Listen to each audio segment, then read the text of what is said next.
Okay, but outside the city limits? Okay. He's self-sufficient. Not needy. Okay.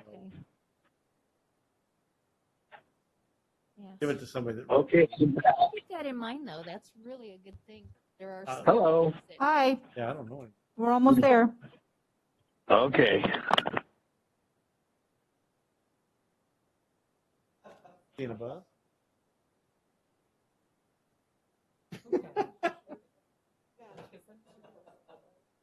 Yeah, yeah. Well, my No, brother's he's fine. got some friends that are, getting up there, and he drives them around or whatever, so he might have some friends.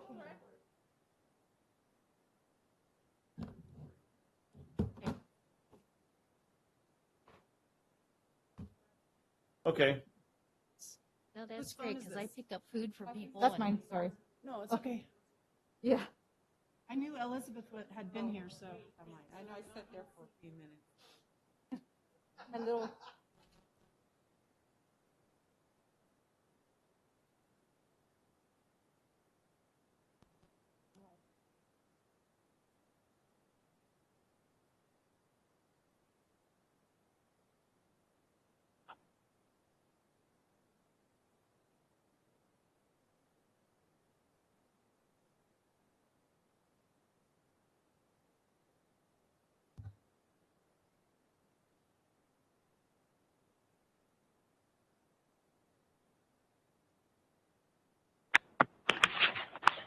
Ready? Are we ready? I am. I'm ready. Okay, we'll call the Civil Service Commission meeting, regular meeting, for 8/12/2020 at 5:30 PM. Well, it's almost 6. Item 1 on the agenda would be public comment. This time is made available for comments from the public on matters within the Civil Service Commission's jurisdiction that are not on the agenda. Each speaker will be limited to 3 minutes. Anybody? Okay. Item number 2 on the agenda, the consent calendar.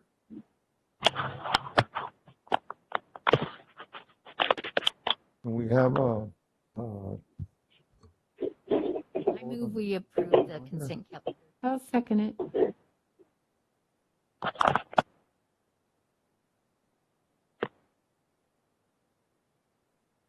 I think we're ready for a vote. We have a motion and a second, Joe.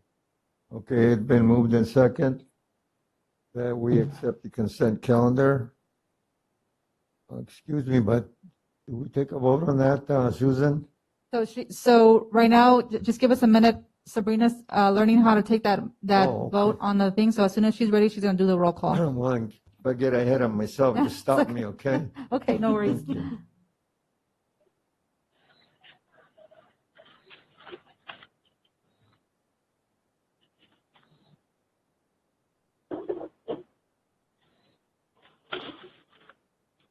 You're not coming through on the speakers.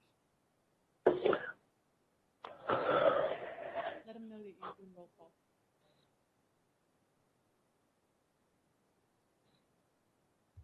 Roll call, please. Commissioner Atwood, Yes. Commissioner Fry, Yes. Commissioner Myers, Yes. Commissioner Rios, Yes. and Commissioner Weisner. Yes. We have 5-0, 1 vote to approve the consent calendar. Okay.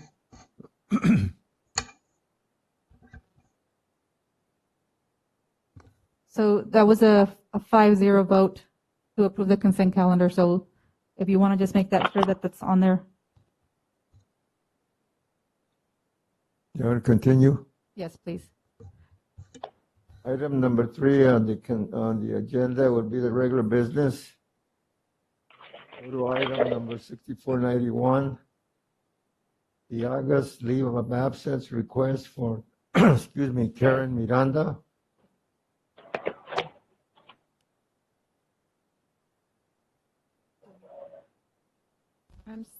I'm sorry, where are you at? It'd be letter A under.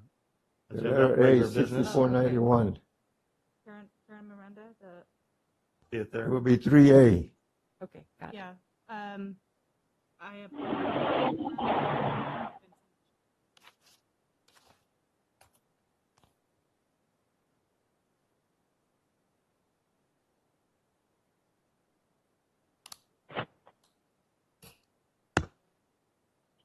Okay, for Karen Miranda, she's from Social Services. Her leave of absence request is from June 17 through July 31st. We actually are requesting that you amend it should be amended. Initially, it came over July 27th, but we talked with the department and it should actually be July 31st. And this individual, it's slightly unique in the sense that it is related to COVID-19.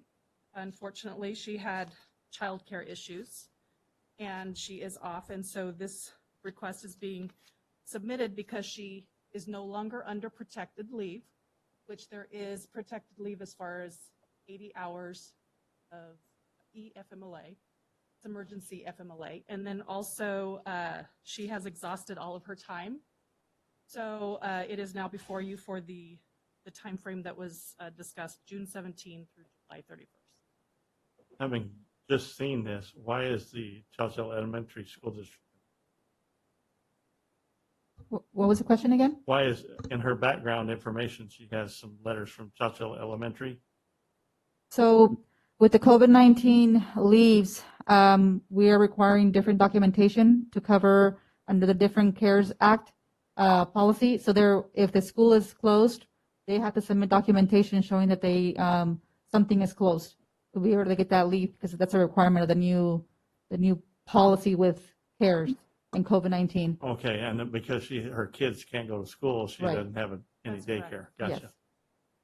And I just want to comment really fast on the COVID-19 leaves. You're going to start seeing a lot more of those, especially as school starts, that a lot of employees are going to be taking a lot of those leaves because they're not going to have childcare. So we are being a little lenient, right? Are we going to have maybe eventually a new category?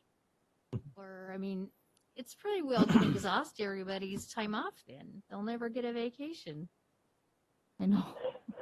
So the I don't COVID-19 did create a new leave, a leave bank. So employees are not using their personal time. They're getting first 80 hours of leave that the CARES Act is providing, and then they qualify for the EFMLA, which is called, they're getting an additional 10 weeks. Okay, so they are making provision. That was yes. my question. Yeah. Okay. When they're getting that extra leave, are they getting paid? Yes. So for Really? 10 weeks only. After the 10 weeks, if they run out, then they have to use their own personal leave that they had until that's exhausted. And that's when we bring it to you guys. It's once they've exhausted all of that. And that's where this person's at. Yeah. Okay, so all the emergency leave she's taken already, or has that not taken effect? He has taken it already. Okay. The only time, remember, regardless of what type of leave it is, the only time we bring it to you guys is when they've exhausted everything. When it's absent without pay for more than 30 days. I So, just, one more quick question. This person can't apply for unemployment because they're technically employed, but off on leave. So they can apply for unemployment. The unemployment also changed because of the CARES Act. So they do have that ability to apply for some, depending on what you qualify for, you can either apply for SDI or unemployment. Once their pay period runs out. Yes. I just want to comment, one of the things that we're seeing at our agency is everybody freaked out at first. Parents went home with their children. And then when that leave started to run out, they braved it. And my heart goes out to them. They put their children back in daycare, just not knowing what would happen. And now that school is starting and it's going to be done remotely, they're at wit's end on, okay, I can't expect my children to attend school at the daycare or that the daycare is going to help them through this. So now they're asking for modified leave so they can be home to make sure that their children are actually learning. Right. So then we're going to see this flood of, I don't know if the county has come across that, but I've seen, and I think, my goodness, it's so challenging to be a parent of school-age children during this time and trying to do what's right. You have to work, but also Right. trying to do what's right for your children. Is it possible, I don't know if this is a privacy issue, to flag these as COVID related? So we know, we don't really know their total situation, but we know it's related to this stupid having to stay home stuff. Is that possible without giving privacy away? Like have a COVID box and check it. Let me check back with county council on that, just to make sure that we're not doing anything. Because internally, we are having to track those separately too because of the reporting that we have to do with the CARES Act.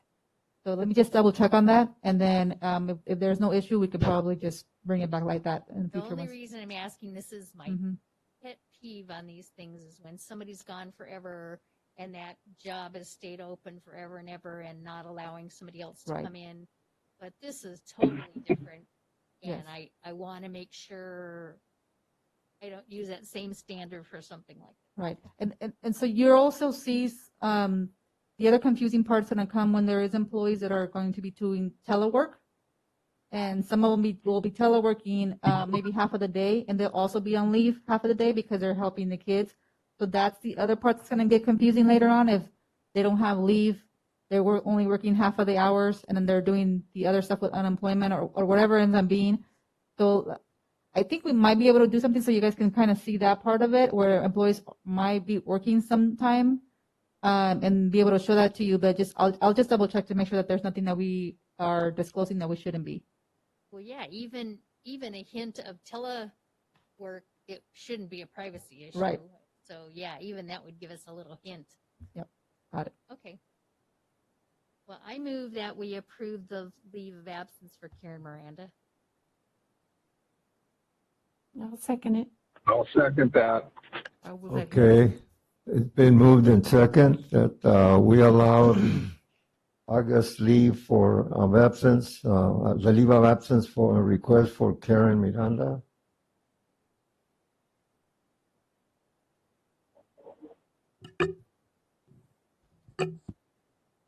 Roll call, please. Commissioner Atwood, Yes. Commissioner Weisner, Yes. Commissioner Fry, Yeah, yes. Commissioner Myers. Yes, and you know what? I forgot to make the amendment to change the date to 7/31, so that's adding to my motion. Okay. We have a 5-0 Um, vote to approve. I think you still needed Commissioner Rios on your roll call. No, I haven't voted yet. Yeah, it's yes. Yes. Sorry about Okay. that. Commissioner Rios. All right. Item 3B in the agenda, which is 6486. The August leave of absence request for Jason Price.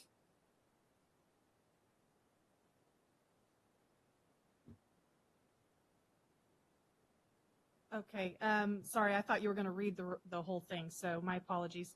Yes, Mr. Price is in a similar situation. His leave is related to COVID as well. He was hired in June of 19 and was not qualified for FMLA, so he did exhaust the 80 hours of emergency sick leave that Elba had mentioned in the last item. And he was paid, or his first 30 days approved were by the department were through July 26th. And so you are seeing this for just a short time, July 27th through July 30th, because he did return on August 3rd. If you notice, the department has indicated or suggested to approve this leave of absence, and it's before you for review and consideration. Okay, I have a question on it. Sure. Under explanation, it says for 6 and 10 show net hours not covered by paid leave. Why would he have net hours? confused by that statement. Where is that at? Which page? It's on the Aren't we on actual Jason leave. Price? Under, That's just a note. That's part of the template. Michelle, Okay. Michelle indicated it's just part of the template. okay. It's not actually, though, part of Specific. his specific issue. The form. So if Okay. number 6 and number 10 were marked up above, that's what it's referring to. Ah, okay. Well, that's why I was confused. I didn't remember. It's going to be a little bit different when you're seeing it on the screen now, right? You're Yeah. going to, Or see your notes. Well, since he's back, I will move to approve the leave of absence for Jason Price. Second. It's been moved and second that we allow the August leave of absence request for Jason Price. Okay, roll call, please. Commissioner Myers, Yes. Commissioner Fry, Yes. Commissioner Atwood, Yes. Commissioner Weisner, Yes. and Commissioner Rios. Yes. We have a 501 vote to approve.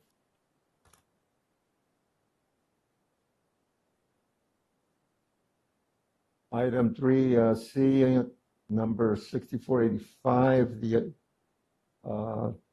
August leave of absence request for Sarah Hoskinson. Ms. Hoskinson's leave of absence is from a period of May 28th through August 31st.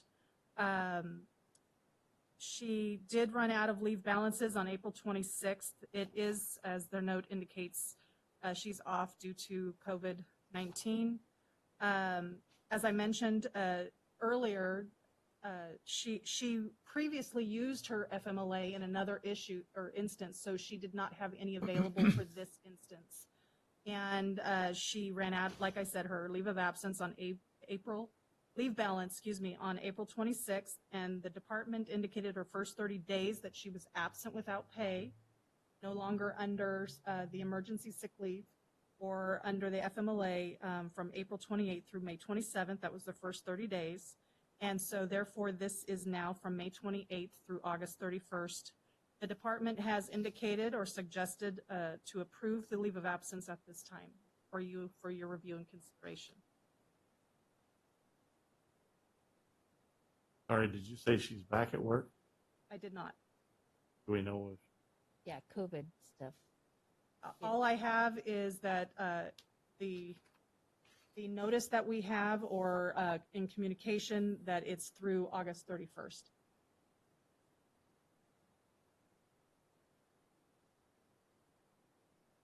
make a motion that we approve this leave of absence? I'll second it. It's been moved in second for the August leave of absence for request by Sarah Hoskinson is approved. Roll call, please. Commissioner Fry, Yes. Commissioner Weisner, Yes. Commissioner Atwood, Yes. Commissioner Myers, Yes. and Commissioner Rios. Yes. We have a 5-0 vote to approve. Okay, I do have a question. Item Wait, 3. Wait, Joe, I want to say something. Oh, can you hear me now? Yep. All right, just too far away. Okay, this is a little bit different, but also related to COVID because they're in a high risk. And so now we have a different situation as they're always going to be in high risk. So There's different scenarios based on the issue at hand. So there might be someone who is over 65 or someone who has an underlying health condition. Therefore, they could be at high risk. well, that's what I mean. So now will they never come back or can they remotely work from home? Now we have all these other issues to Well, in consider. those issues, we do have an interactive process that they go through. We get more updated information from the doctors. So the doctors are the ones Okay. that are driving whether they come back or not. Okay. I hate to keep asking, but it's all new stuff. So, okay. we're learning as we're going to, right? Michelle has been bombarded with interactives for COVID too. Okay. Go ahead, Joe. Okay, it's been moved in second that we approve the August voluntary demotion at department, no, wait a minute, We haven't done it yet. Wait. We're still on the leave of absence. Yeah, we voted for Sarah. We're done with that one.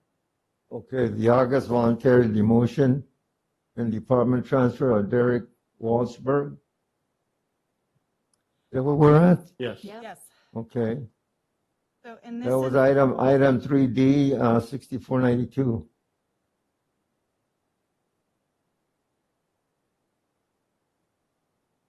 Okay, for this instance, Mr. Waltzberg has put in a request to voluntarily demote and to transfer. He is going from Deputy County Counsel 3 in our Department of Social Services to Deputy District Attorney 2 in our Department of Child Support Services. And you have before you the employee status change form, which shows that change. And just as a note, because we do get questions that you guys tend to raise about this, he was in a permanent position as a deputy county counsel. He is going to a brand new position, so therefore he has to serve a probationary period. And our probationary periods are for a year. And it is before you for review and consideration. Now, was he unrepresented because he was management? Typically, our unrepresented positions are dealing with some sort of confidential information that could be related to management, negotiations, or in this case, it's legal. He was assisting the department with legal issues. Okay. And so those types of positions are unrepresented. Okay. I move we approve the demotion of Derek Walsberg. Volunteered. Second. Okay, it's been moved in second that we approve the August voluntary demotion and departmental transfer of Derek Walsberg. Okay, roll call, please. Commissioner Myers, Yes. Commissioner Fry, Yes. Commissioner Atwood, Yes. Commissioner Weisner, Yes. and Commissioner Rios. Yes. With a 5-0 vote to approve. Item 3E on the agenda, number 6478, is the limited filing date dash office assistant 1.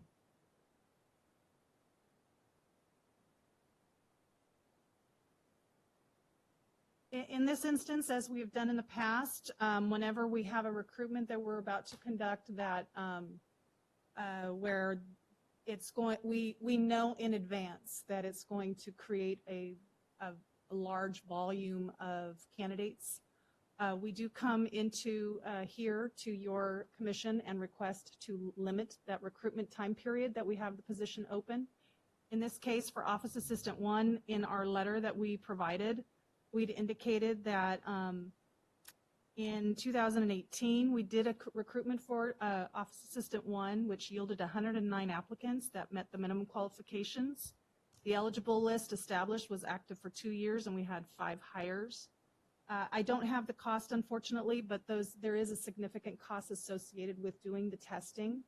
And in addition to that, just so that you know, right now we are having difficulty doing written exams related to COVID. So that it also comes into play, trying to keep our groups down to minimums, minimum of 10 or even less at a time doing the examinations. Although we are still working on trying to make our system more efficient. But so we are requesting at this point to conduct a recruitment that would allow us to have 5 days for a filing period when we open up the recruitment for Office Assistant 1. And as I know that Nancy is always concerned about this when we bring these up, that will be open to the public for 5 business days so that they have that opportunity to apply.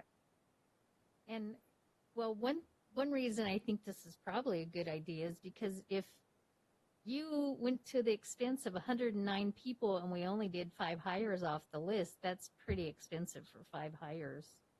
Right. And I think one of the things that's going to happen in the future too, when we're looking at situations like this, is when we're posting for jobs and we have too many applicants and potentially only one vacancy, there's federal guidelines that basically allow an employer to set cut scores that allows us to limit the people that are moving forward, because we have to make sure that we're providing a realistic preview of somebody that's going to get a job, right? So if you're the 100th person, there's only going to be one vacancy, potentially you're never going to be able to interview for that job. Yeah. So that's some of the stuff that we're looking at internally to make sure that we're, when we're doing our announcements, and if we know we're only going to have one vacancy or potentially only 3, that we're setting top individuals that are moving forward in that process. But you're talking about doing that selection process before you've actually tested? That as a question? So not doing it before, so actually putting it in the announcement. So something, for example, if we have an office assistant position and we get 400 applicants, right? We will move people forward with the testing process, but only allow a select few to actually move over to the interview. So let's say from those 400 that tested, we're only going to do 30 for the interviews because potentially we would only have 1 vacancy or 2. And so the federal guidelines on employee selection procedures actually state that you should be making sure that you're doing cut scores. They call them cut scores, but actually it's limiting the amount of applicants that are moving forward if you're never going to allow them to actually get a job. And so if we have only 2 vacancies, the 30 ranks will never actually get it to interview for those positions. So that's something that's kind of new to the county that I've been talking to staff about, that we need to make sure that we're actually doing stuff like that when we're potentially going to have vacancies, and not a lot of people are going to, we're not going to have a lot of vacancies that we're setting those cut scores before we actually post the job.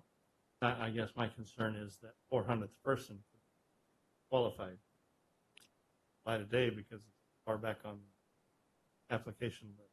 Right, because you only get 5 people to interview. Well, but you haven't, but he hasn't even tested for it. If I'm understanding what you're saying correctly. No, they would test. They would always be allowed to do the first test. So the competition has to be open where you allow people to Okay, actually okay. test and That's then fine. compete to get on that top to move forward to the next part of the process. So they're setting a pass point, basically, Yes. a hypothetical pass point. Yes, correct. And did Far I, lower than mine would set. did I hear you say that that will be included in the announcement? That'll be some So kind yeah, of wording for that? I call them the federal uniform guidelines, but they've actually been changed to the uniform guidelines on selection procedures. They specify what you're supposed to be doing with recruitments and how to put numerical values to each recruitment. And so what you do in situations like that is when you have vacancies or you're going to post something, you always look at your old recruitments and see potentially how many applicants you had, and you set those cut scores based on historical data and how many positions you had vacant throughout maybe 2 or 3 years, and then say, okay, so maybe this year we're only going to have 5 vacancies. How would it look like if we had to refer the list this many times? Would people actually get to the 30th spot? And so then you start looking at those numbers based on that historical data when we're doing the analysis. So before you actually post the announcement, you would have to actually put that process in the announcement so that people would know how they're going to go through that process. Is that, if we have, like, we're having a limited filing period here, is it some adjustment to that same process? In fact, we're going to have fewer candidates? There has to be adjustments every single time, yes. Yeah. So you would have to look at each recruitment separately and see how that's going to impact the applicant pool. Yeah. Make sure that the information is clear to the applicant. They know what they're going through initially. So for the limited filing period, I don't know if you're guys actually going to do any testing for this one, Susan or Sabrina. I think this one is because public health needs help, right? It depends on how many applicants we receive. Even though in the past we have done limited recruitments with Office Assistant 1, and because of the minimum requirements required for this position, we still get hundreds of applications even in that 5-day period. So we do anticipate some type of written exam, and we're hoping to do it or conduct it online. But we do anticipate quite a big applicant pool. Yeah. So hypothetically, if you blew through that list right away and then you had you had a need for 4 or 5 more, would you go back to those who passed the test and Yes. then put them through, or would you have to start the rule 4 to 1 all over again? So no, you would actually have to go back to the people that already applied and test them. So when you do a cut score, and that's a ugly, I don't like using it because it sounds like you're putting actual score. It's actually setting your top individuals that are moving forward. So let's say you actually run through that list, and you need more, you have to legally go back to the people that applied and put them through the oral board process so they can get on the list. You can't just go open it up again.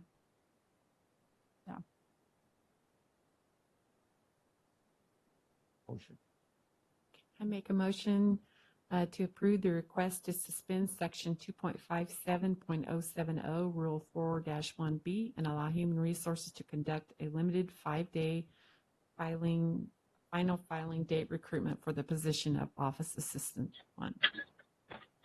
I'll second that. Thank you. It's been moved and second that we allow the limited filing date to Office Assistant 1. That's item 6478. Roll call, please. Commissioner Weisner, Yes. Commissioner Atwood, Yes. Commissioner Fry, Yes. Commissioner Myers, Yes. and Commissioner Rios. Yes. We have a 5-0 vote to approve. Item F on the agenda, number 6474, adoption of class specification. So this is a new classification for the sheriff's office. They're going to be overseeing the dispatch area and some other functions of the department. Sheriff Pogue is here if you want to ask any questions specifically, but we're basically just adding this new classification. Once the commission approves, or if the commission approves, we will be conducting a recruitment for the sheriff's office. And also, actually, before we do the recruitment, taking it to the board for approval and then conducting the recruitment. So if you have any questions, I don't know if Sheriff Pogue would like to add anything for this position.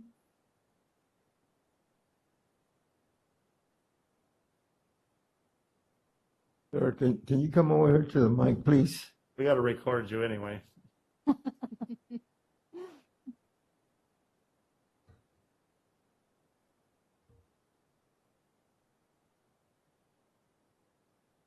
Doesn't Hang on. There you go. How about now? There you go. no, it's better. Right. Good evening. This position is going to be a civil or a civilian equivalent of a lieutenant. So it's a high-level position in charge of primarily administrative functions such as records and dispatch. So it's a pretty large chunk and a very important piece of the organization future. Not necessarily an officer. Correct. Yeah, we're looking for a civilian employee. So it's not a promotional thing. Okay. Right. This is just the job description, but it would be promotional. I mean, depending on who applies Right. for it. Right. Yeah. Okay. So how many people would be under this person? Well, initially it'll be the entire records division and the dispatch division. So you're looking at roughly rough estimate about 20 initially. Now, sometimes I think that's a good thing to get people outside of your area because they bring in new information, you know. I move that we approve the adoption of the class specification for Sheriff's Administrative Services Manager. Okay, Second. it's been moved and second that we go ahead and adopt item 6474, adoption of class specifications. Roll call, please. Commissioner Myers, Yes. Commissioner Fry, Yes. Commissioner Atwood, Yes. Commissioner Weisner, Yes. and Commissioner Rios. Yes. We have a 5-0 vote to approve. Or Thank you very adopt, I'm much. sorry. Congratulations. Yeah. Thank you. Glad you're here. Thank you. Item 4 on the agenda is staff reports. So where do I start? I'm just kidding. So, Not reporting on everything the staff does, just what we need to know. So first of all, I would just like to say, thank you for being patient with us with the new system that we're trying to implement. It's been one of the directives that I've received from the board and trying to move our processes to be more electronic and ensuring that we're not using a lot of paper, especially with the pandemic that's going on right now. So as we start continuing to transition to this process, we're going to perfect it and make sure that everything's flowing more smoothly. You now have access to the agendas online. Now that you've been able to log in, you can actually see that information from home. But we are going to try to work on getting you some tablets so you have your own tablets available to you and being able to access your county emails because all of you have county email as well. So again, thank you for being patient with us. I know it's a new process and it takes a little bit of time to learn how all of these systems work. The other thing that I wanted to mention is that we had our first meeting with the policy review committee. This past, actually in July, we had the first meeting, which Commissioner Atwood is part of that committee. And so we are looking at revising some of the commission civil service rules as well as some other policies that are pretty outdated. I do want to let you know that there is some commission rules that we cannot change because they have to go out to the voters. And so when we're working with our clerk recorder's office, those changes will not be able to be taken to the public until 2022. If we try to do it with a special election, it would be over $130,000 to get that on the ballot. Goodness. So we were going to try to do it when there's a normal election so we can actually update the code. And actually reviewing that part of the code section is not too problematic and the stuff that's in there. The other areas that we do have to review, there is a lot of changes that we're going to have to make because of how the language is outdated. So we'll be working with the committee to make those changes and then going to county council and then presenting them to the unions before they actually go to the board for changes. So there's a lot of work that's going to be involved in that part of the process. So the last thing I want to mention is in the stuff that we're doing in our office right now, we are looking at a lot of our procedures that how we're handling our recruitments, how we're reviewing applicants, looking at how we market our positions, ensuring that we are being inclusive and having more diversity in the work that we're doing. So there might be a little bit of changes that you'll see in the agendas maybe coming forward and the information that we're presenting to you. I'm hoping that maybe I can do an annual report to the commission to see all of the work that we've done. There is a requirement in the county code that we're supposed to be giving you an annual report. So we'll see if we can get that done for you this year. And not for sure next year we'll have an annual report done for you that shows all of the data for HR, demographics, and all of that information. So just wanted to give you an update that we are making a little bit of changes, so you might be seeing that coming in the future. Other than that, that's my staff report, and I'm here to answer any questions you guys may have. I want to, well, I'm not going to apologize. I mean, I just want to, I got your email, I believe it was Sabrina that sent it to me on my computer, and I looked at the agenda, and I thought that I was supposed to print it out.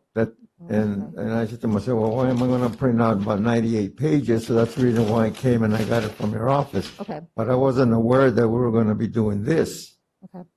So that completely threw me off. But last meeting that we had here, I believe that you indicated that we were going to start in September. Okay. And apparently we started sooner, which is fine. Doesn't matter. It doesn't bother me. So, but it seems to be working pretty good, and Yeah. and I want to thank you for letting me have the agenda anyway. Right. No, and we'll still print it if that's what you want. We'll still print it out for you. Okay. You know, we're trying to be careful in that part, right? Because for our budget, we had to cut a lot of money because of the issues that we have going on with CARES, and so we have to be cognizant of that too. But I think for us, we're not even printing the agenda for ourselves either. So we're just, if you need it, we'll print it out for you and have it ready for you. That's no problem. Any more questions? How do we log out? I scrolled down, there's no place to log out. We'll help you guys with that. Corner. Thank you. Okay, do we have? Item 5 in the agenda is adjournment. I move that we adjourn. Do I just do X? I'll second it. Thank you. Thank you all. Thank you, Bill. Thank you. Thank you, Be Bill. safe. Take care. Thanks everybody for putting up with us. All this technology stuff. Take care. See you next month.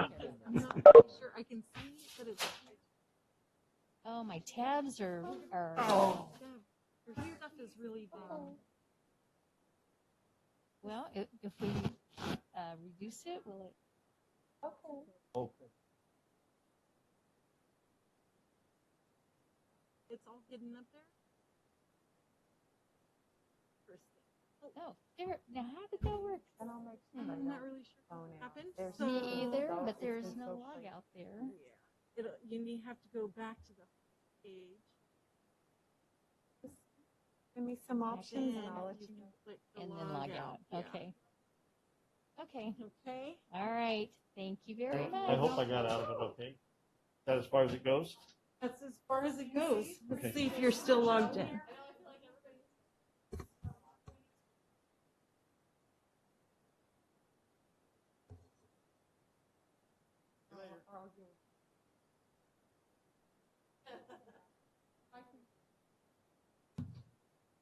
I don't know what's going on here, but I feel like I entered the matrix. What is that? That is awesome. What did you do? All the way around. Does the meeting still go? Okay. Now you're good. Now we're good. Now you're good. Guys,